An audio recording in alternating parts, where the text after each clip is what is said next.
Good morning to all of you. I am Hrithik. सभी अच्छे होंगे। और आज हम बहुत ज्यादा इंटरेस्टिंग टॉपिक जो एग्जाम के पॉइंट ऑफ व्यू से और स्पोकन इंग्लिश के पॉइंट ऑफ व्यू से बहुत ज्यादा इंपॉर्टेंट है, तो बने रहिए। और वो है आज वर्ड्स जिसको हम वोकेबलरी भी कहते हैं। तो देखते हैं, इसको डिटेल से एक्सप्लेन करते हैं ये कितनी ज्यादा इंपॉर्टेंट हो सकती है हमारे एग्जाम के पॉइंट ऑफ व्यू से, और हमें इस वोकेबलरी को क्या रटना चाहिए या फिर इसको समझना चाहिए। इन दोनों पॉइंट्स को मैं डिटेल से समझाऊंगा और देखते हैं। फिर हमारे पास है वोकेबलरी जो सभी के लिए एक बर्डन का काम करती है, जो बहुत ज्यादा प्रॉब्लम क्रिएट करती है। याद कैसे करें, याद करें तो भूल जाते हैं, कैसे रिवाइज करें, इसमें स्पेलिंग में प्रॉब्लम, जब इसमें साउंड में प्रॉब्लम, इसकी स्पेलिंग कुछ और, इसके साउंड कुछ और, इसके मीनिंग को कैसे पढ़ें, क्या इंग्लिश टू हिंदी पढ़ें या इंग्लिश टू इंग्लिश पढ़ें। इन सभी प्रॉब्लम्स को का सलूशन मैं बताऊंगा। तो देखते हैं इसमें। तो वर्ड्स और वोकेबलरी की बात करें तो किनसे वोकेबलरी बनती है, ये हमारे लिए इंपॉर्टेंट है। तो बनती किनसे है? जो पार्ट्स ऑफ स्पीच होती है जिनसे लैंग्वेज बनती है। लैंग्वेज बनती है मतलब सेंटेंसेस बनते हैं। हम इंग्लिश की बात करें तो 8 पार्ट्स ऑफ स्पीच होती हैं। उनमें से सभी जो वर्ड्स होते हैं जो 8 पार्ट्स ऑफ स्पीच में आते हैं, उनमें से जो इम्पोर्टेंट जो पार्ट्स ऑफ स्पीच है जिनमें बहुत सारे वर्ड्स सम्मिलित हैं, वो है noun, adjective, verb, adverb.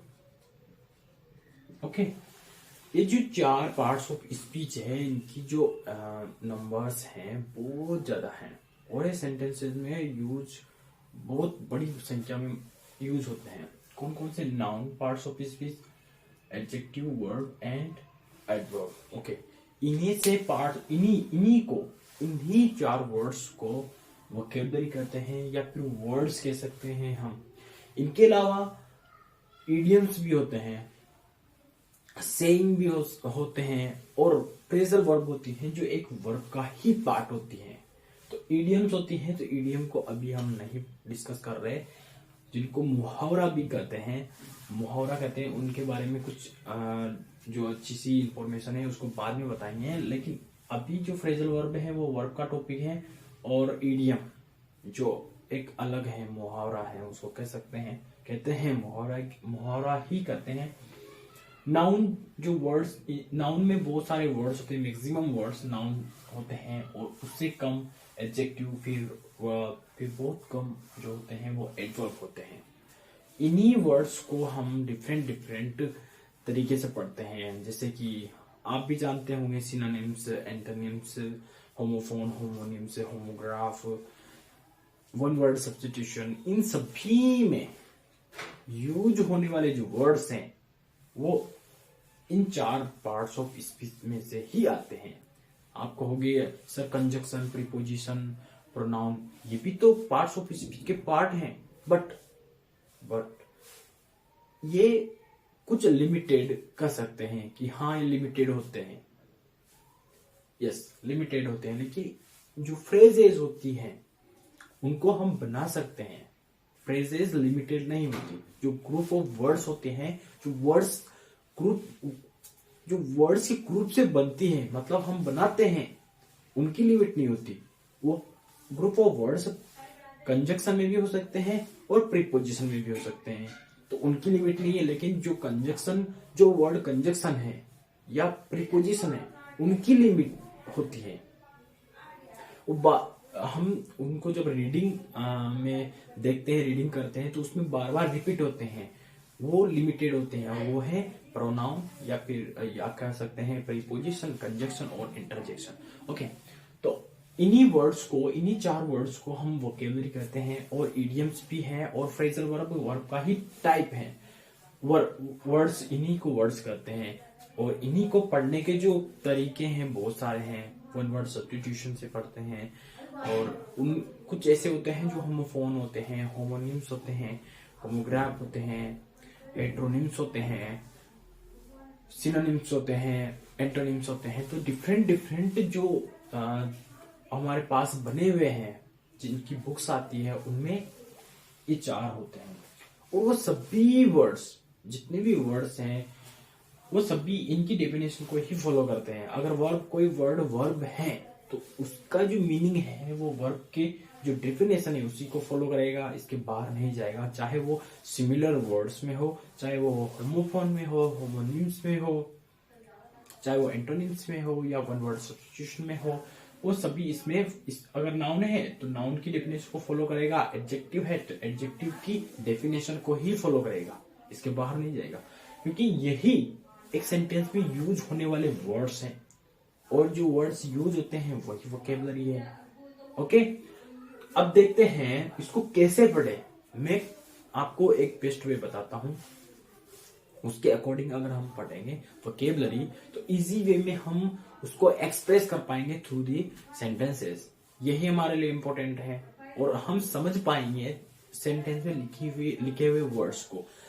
First of all, ये जो वर्ड्स हैं, जो वोकेबलरी है, इनको हम यूज करते हैं, ये हमें पता रहना चाहिए, या फिर रिवाइज करना, या फिर हमें खुद याद दिलाना चाहिए कि हमें इसको यूज करना होता है। और रियल में हम यूज ही करते हैं, या तो स्पीकिंग में यूज करते हैं, या फिर स्पीकिंग में या राइटिंग में यूज करते हैं। तो हम यूज करते हैं, तो हम उस यूज के ही पर्पज से पढ़े। अगर यूज करेंगे, यूज तभी कर पाएंगे जब हम उसको समझ पाएंगे, और समझना ही इंपॉर्टेंट होता है, क्योंकि ये लैंग्वेज के ही पार्ट है। और लैंग्वेज तब समझने में आती है जब हम उसके मीनिंग को समझते हैं। तो देखते हैं इसका बेस्ट वे क्या हो सकता है, जिसमें हमें रटना भी ना पड़े और समझने में भी आ जाए, और हम यूज भी कर पाए। किस किस में, राइटिंग में या फिर स्पीकिंग में, 2 ही वेज हैं। और देखते हैं कुछ वर्ड्स हैं यहाँ पर जो मैंने पहले से लिख रखे हैं। अभी आपको मैं समझाऊंगा, फिर आपको समझने में आ जाएंगे अच्छे से। क्या है इसमें जो लिखे हुए जो वर्ड्स हैं वो सिमिलर वर्ड्स हैं। Similar words means English language में या किसी भी लैंग्वेज में जो वर्ड्स होते हैं वो कंडीशन और सिचुएशन के अकॉर्डिंग ही यूज होते हैं। प्रत्येक लैंग्वेज में जो वर्ड्स होते हैं वो कंडीशन और सिचुएशन के अकॉर्डिंग ही यूज होते हैं। अगर कंडीशन चेंज होती है तो वर्ड भी चेंज होना चाहिए। यस, ये बहुत ज्यादा इंपॉर्टेंट है। जैसे देख सकते हैं यहाँ पर मैंने कुछ सिमिलर वर्ड्स लिखे हैं, और हम सिमिलर वर्ड से कितने ज्यादा वर्ड्स यूज कर सकते, कितने ज्यादा वर्ड्स याद कर सकते हैं सिमिलर वर्ड्स के थ्रू। और उसमें हिंदी मीनिंग कैसे याद करें, इंग्लिश मीनिंग कैसे याद करें, इनको भी हम डिटेल से देखेंगे। और हम इनको इजी वे में सेंटेंस कैसे बना सकते हैं, और हम राइट प्लेस पर राइट वर्ड कैसे यूज कर सकते हैं, इसके बारे में भी मैं डिटेल से बताऊंगा। तो बने रहिए। तो यहाँ पर हम कुछ वर्ड्स जो आप जानते होंगे और कुछ वर्ड्स जो नहीं जानते होंगे, मैंने 1 2 3 4 वर्ड्स लिए जो सिमिलर हैं एक दूसरे से। अब हम देखते हैं जो सिमिलर वर्ड्स हैं उनको। फर्स्ट सिमिलर वर्ड्स जो हैं बिग, ये वर्ड्स है बिग है, ह्यूज है, इनॉर्मस है, वास्ट है, ये जिनको आप जानते होंगे। अब इनके बारे में डिटेल से मैं बताता हूँ। ऐसे बहुत सारे वर्ड्स हैं जो आप जानते हैं, लेकिन कुछ ऐसे भी वर्ड्स हैं जो हमें याद नहीं होते, तो याद कैसे करें।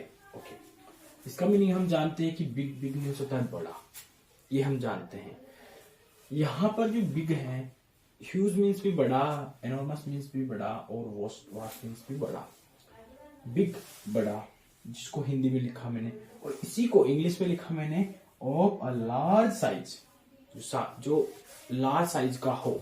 इसका मतलब ये हम मीनिंग से भी बता सकते हैं कि ये कौन सी पार्ट्स ऑफ स्पीच है। आप बताओ कौन सी पार्ट्स ऑफ स्पीच होगी, एडजेक्टिव। ओके, यहाँ पर ऑफ अ लार्ज साइज कोई है जो बहुत बड़ी साइज में है तो बिग कहलाएगा। तो हिंदी में कहें बड़ा। अब हिंदी में इसको भी बड़ा कहते हैं, इसको भी बड़ा कहते हैं, इसको भी बड़ा कहते हैं, विवास को भी बड़ा कहते हैं। अब यहाँ पर प्रॉब्लम यह है कि इन सभी को अगर हम बड़ा करते हैं, बिग मीन्स बड़ा और वो बिग ह्यूज मीन्स भी बड़ा, एनॉर्मस भी बड़ा, इनको हम हिंदी में बड़ा कहते हैं। जब हम इसको यूज करेंगे तो इनमें से कौन सा वर्ड यूज करेंगे? ओके, ये इंपॉर्टेंट है। हमारे पास कोई कंडीशन है, क्या उस कंडीशन के लिए, उस सिचुएशन के लिए क्या हम इनमें से किसी भी वर्ड को अपनी इच्छा से रख सकते हैं सेंटेंस में, किसी वर्ड के साथ एसोसिएट कर सकते हैं? नहीं कर सकते। तो इसके लिए क्या इंपॉर्टेंट है? बिग मीन्स बड़ा होता है, बिग मीन्स बड़ा। Of a large size, of a large size कोई ऐसी चीज हो सकती है, हमें लगता है कि हाँ ये बिग है। कोई चीज हो सकती, कोई लिविंग थिंग हो सकती है, नॉन लिविंग थिंग हो सकती है, जो हमें लगे हाँ ये बिग है, तो वहां पर यूज कर सकते हैं। जैसे एग्जाम्पल के लिए, I don't want a small car, I want a big one. तो इसने क्या बोला? कार के लिए बोला।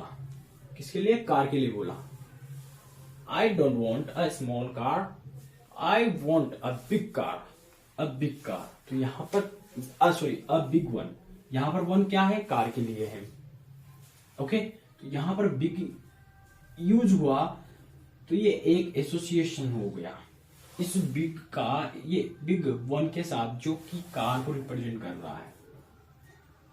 ओके, यहां पर वन कार को रिप्रेजेंट कर रहा है, ये बिग इसके साथ एसोसिएट हो गया। अब यहां सबसे ज्यादा इंपॉर्टेंट ये है कि हम इसको, इस बिग को, इसमें जो कॉन्टेक्स्ट है जो बहुत ज्यादा इंपॉर्टेंट है, उसके अकॉर्डिंग जो यूज हुआ कार के लिए, तो हम जहां इसके लेवल की जो सिचुएशन हैं वहां पर हम बिग का यूज कर सकते हैं। ये बहुत ज्यादा इंपॉर्टेंट है। अब देखते हैं बिग के बाद देखते हैं huge. Of a very large size, जो साइज में बिग से भी बड़ा, जिसको हम बिग कह रहे, बिग कहा था हमने, वो बड़ी हो, तो उसको क्या बोलते हैं हम? ह्यूज। ह्यूज क्या हो सकती है? सक्सेस हो सकती है। देखते हैं सेंटेंस और एग्जाम्पल हमें फील हुआ, हमने देखा, तो वहां पर जहां पर हमें यूज करना चाहिए, जैसे huge waves battered the ship. किसके लिए?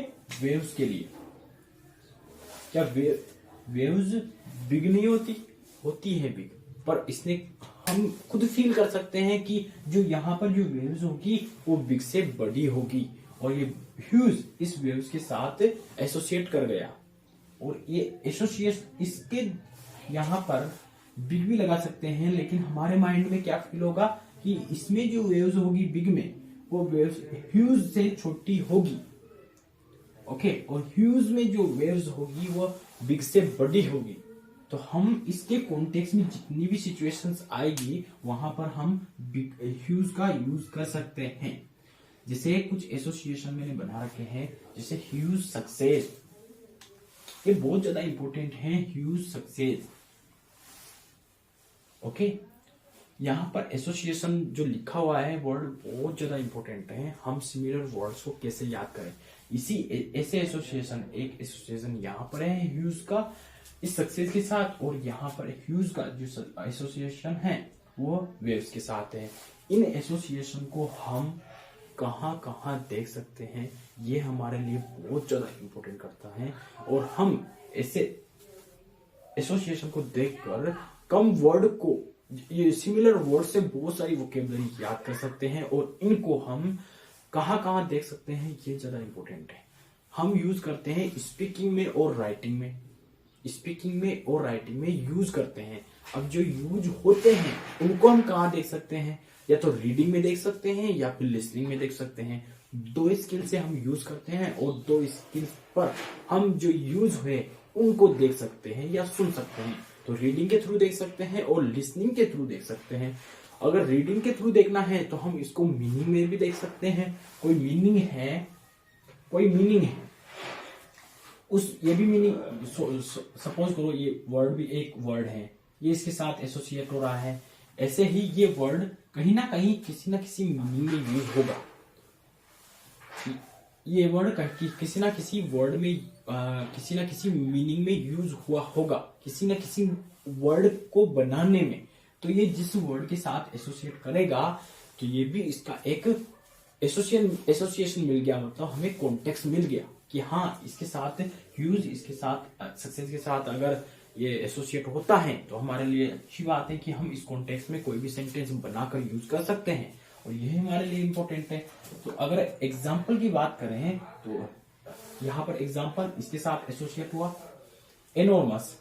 थर्ड जो वर्ड देखते हैं जिसका मतलब भी बड़ा होता है हिंदी में कहे तो, और इंग्लिश का जो मीनिंग होता है वो एक वर्ड में नहीं होता, जैसे यहाँ पर एक वर्ड में है। इसमें या तो फ्रेजेस में होगा मीनिंग, या फिर बहुत सारे सेंटेंसेस से मिलकर इसका मीनिंग बनता है। इंग्लिश में जो मीनिंग होते हैं, किसी भी वर्ड का मीनिंग इंग्लिश में या तो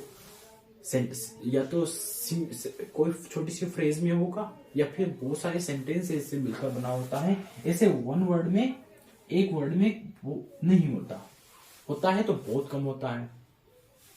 देखते हैं enormous of an extremely large size.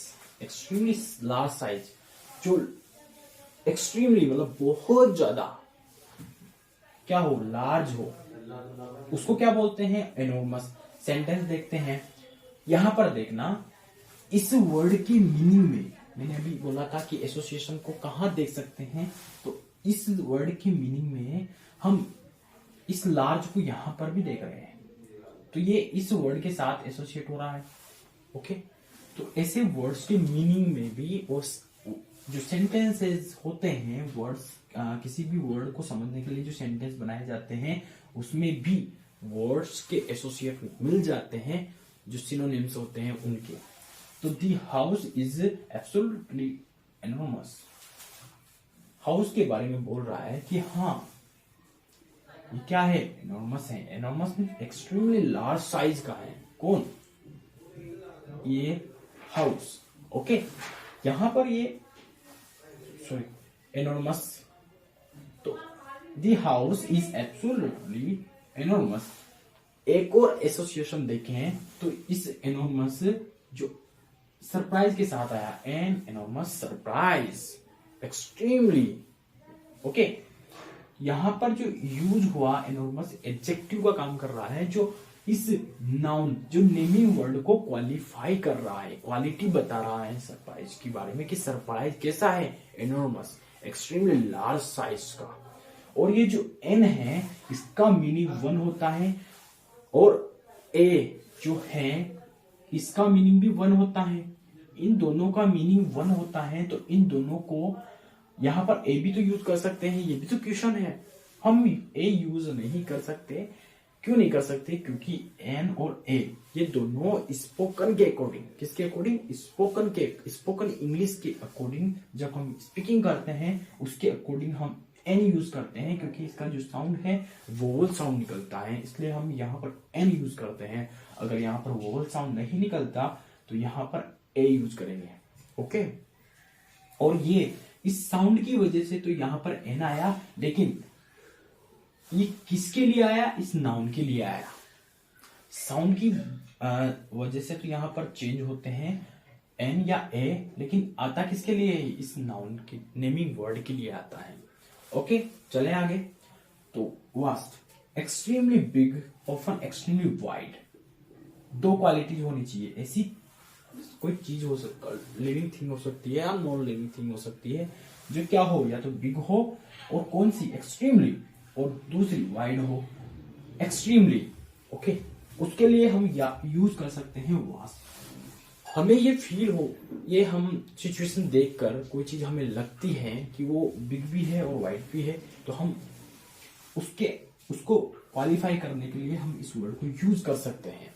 Okay, sentence देखते हैं, वास्ट एरिया हो सकता है, और फार्म लैंड, और वही ये वर्ड इसके साथ एसोसिएट हो रहा है कि एरिया। अब एरिया, तो इस एरिया से जितने भी रिलेटेड सेंटेंस हैं, हम जब कहीं भी जाएंगे और हमें फील होगा कि हमें यहाँ पर कुछ बोलना है, एरिया दिख रहा है, हमने एसोसिएट कर रखा है ऐसे वर्ड्स को, तो हम यूज कर पाएंगे इजीली कि vast area of farm land. तो यहाँ पर वास्ट इस एरिया के साथ एसोसिएट है, और vast differences in price, vast means बड़ा ज्यादा, डिफरेंसेस किसमें है, प्राइस में। तो यहाँ पर जो एडजेक्टिव है किसके लिए है, डिफरेंसेस। ओके, तो वास्ट हम यूज कर सकते हैं। तो यहाँ पर एक वर्ड, एक एसोसिएशन तो यहाँ पर है और एक एसोसिएशन यहाँ पर है, तो दो एसोसिएशन हो गया। और इन दोनों एसोसिएशन से जितने भी कॉन्टेक्स्ट हैं वहां पर हम सेंटेंस बनाकर इस वर्ड को यूज कर सकते हैं एज ए एडजेक्टिव। ओके, चलें आगे। इसको समझने के लिए हमने देखो, ये तो हमने इन फर्स्ट जो सिमिलर वर्ड था बिग, सेकंड था हमारे पास यूज, और थर्ड एनोनिमस एंड फोर। अब फोर सिनोनिम्स मतलब सिमिलर वर्ड्स किसके थे, बिग के मान लेते हैं। बिग के सिमिलर वर्ड्स थे, कौन कौन से थे similar word, huge, anonymous, vast, big. और जिसको हिंदी में अगर मीनिंग देखा जाए तो बड़ा, और इंग्लिश में अगर इसका मीनिंग देखा जाए तो ऑफ अ लार्ज साइज। कौन सी लार्ज साइज होती है, ऑफ अ लार्ज साइज।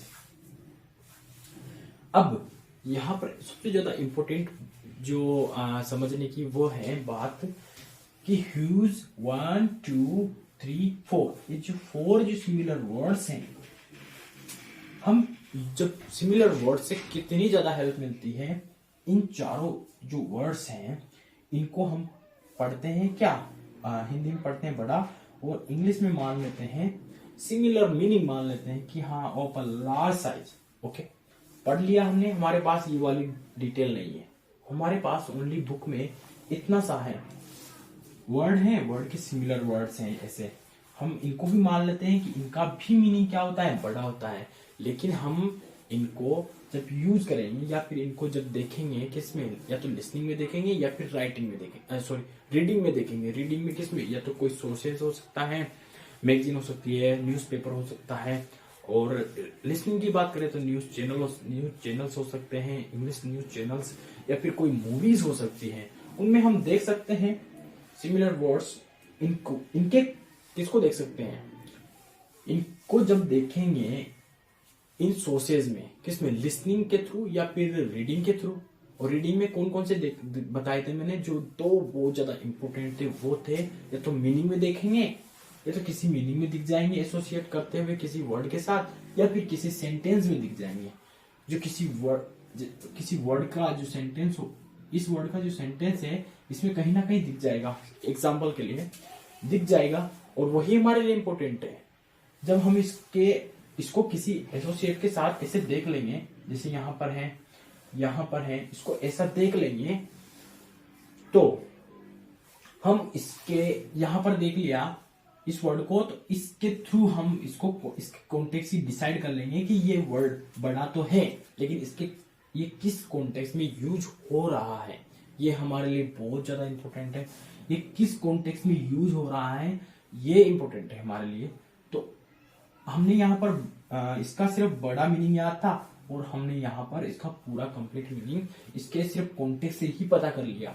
और कॉन्टेक्स्ट में सबसे ज्यादा जो भूमिका निभाता है वो कौन है, एसोसिएशन, वर्ड के साथ एसोसिएट करना, किस वर्ड के साथ ज्यादा एसोसिएट करता है वो ज्यादा इंपॉर्टेंट होता है। तो मिलते हैं अगली नेक्स्ट क्लास में, और वोकेबलरी को बहुत ज्यादा रटेंगे नहीं, और बहुत ज्यादा डिफरेंट तरीके से पढ़ेंगे, और इसमें रूट, प्रफिक्स, सफिक्स से इनकी हेल्प भी लेंगे, जो साइंटिफिक है सभी लैंग्वेजेस में होते हैं।